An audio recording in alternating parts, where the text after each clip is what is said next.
Let me introduce myself. My name is Amos Cheval. I am Haitian, and I live in Haiti.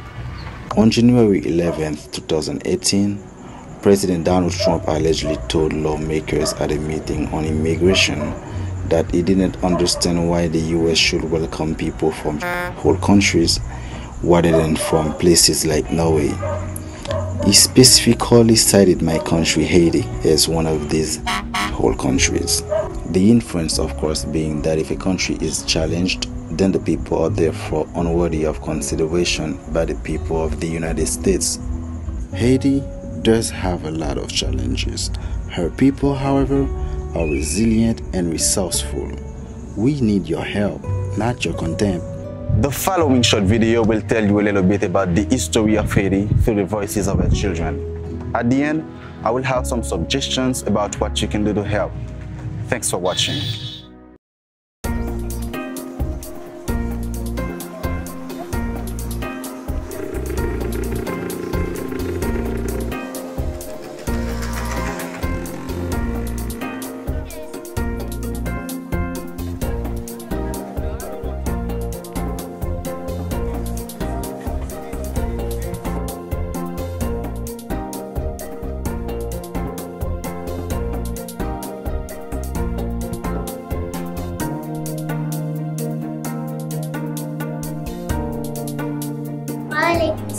Godson, Johnson, Sylvie, Jessica, Gausso.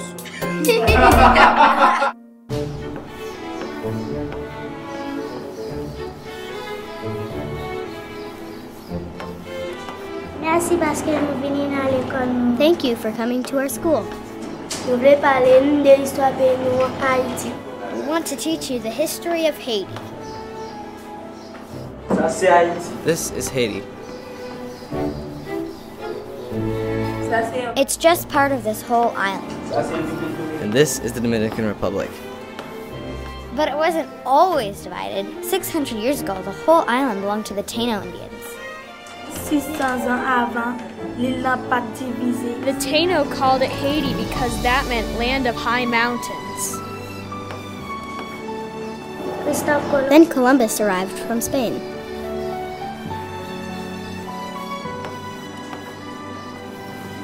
The island was rich, so the Spanish killed the Taino and took it. They called it Hispaniola. The French pirates took a piece of the island for themselves, so that part belonged to France. The Europeans brought in thousands of slaves from Africa to work the land. For almost 200 years, Europe got richer from the work of the Haitian slaves.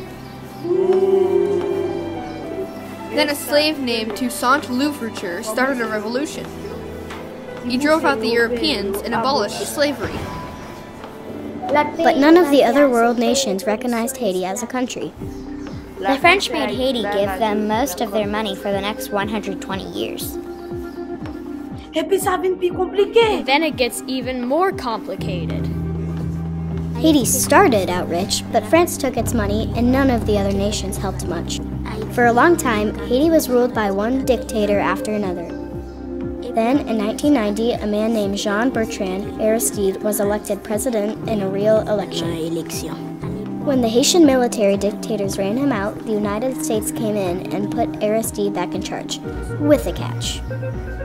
Haiti had to allow the United States to sell rice in our country, and farmers in the U.S.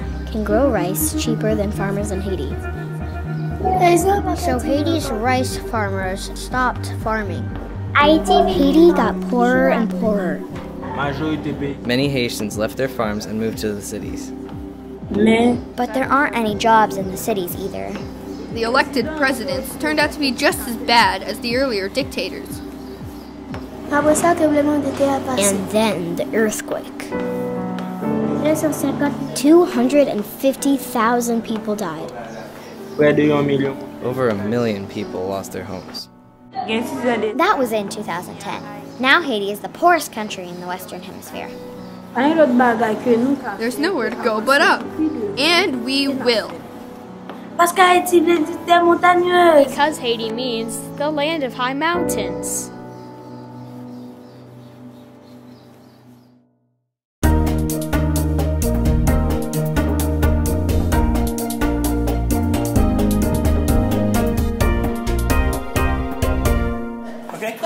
ans, et on est plus riche.